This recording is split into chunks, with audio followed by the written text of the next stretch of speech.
Child welfare systems are increasingly recognizing, hopefully, are recognizing that while in their jurisdiction it may not be their responsibility to educate a kid in foster care, it's their obligation to make sure those kids are educated. We know that youth in those systems have pretty poor educational outcomes compared to their peers. It's not just the kind of delays and challenges that come from other social and economic aspects, that actually their contact with the system puts them at disadvantage. Part of the responsibility of the system is that when they remove you from your home and you into the foster care system is to provide you a new opportunity, a new life, a life full of promise.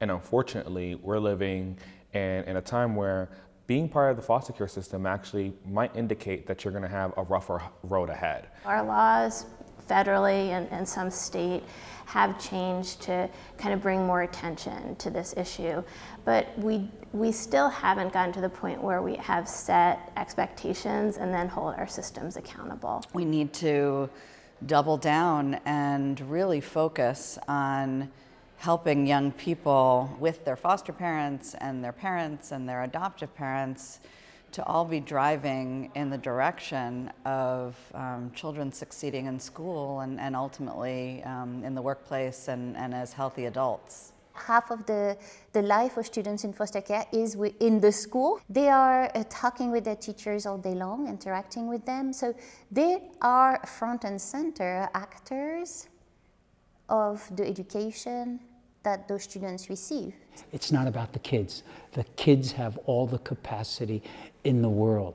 They just haven't had the right sorts of opportunity structures. We tell young people all the time that the sky is the limit, but have we actually set the pathway there for the right healing, the right opportunities to develop your abilities to be able to do that? What is going to be centered to actually efficiently serve them is going to require collaboration and coordination of data, of objectives, and shared goal. Data sharing is always hard for systems. We don't sometimes what we call segment the population to match with the interventions.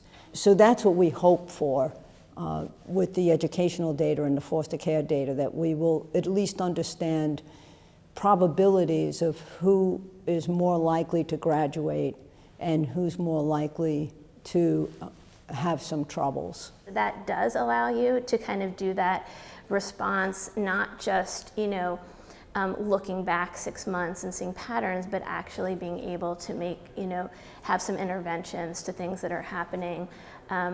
It may not be in real time, like the day of, but close enough that you could actually make an impact on an individual youth. I'm optimistic, but people have to have a willingness to change and introduce policies that make a difference and are empirically based. There's so many things we have to do, and we do have to do them simultaneously. A lot of my work is on education, but one of the things that's really crucial is that it's not just education. One of the reasons education stability is so important because permanency and connection with family is so important. So I hope for reform efforts that really can have kind of a multi-pronged approach. Well, now we know and established that there is an issue.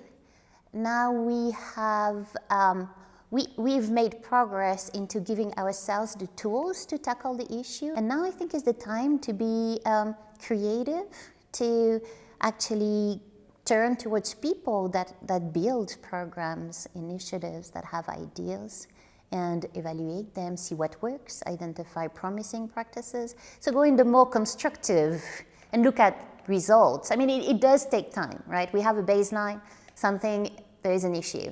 And now we need to have some constructive efforts and see what's going on, evaluate them, and identify what's the best direction to go for.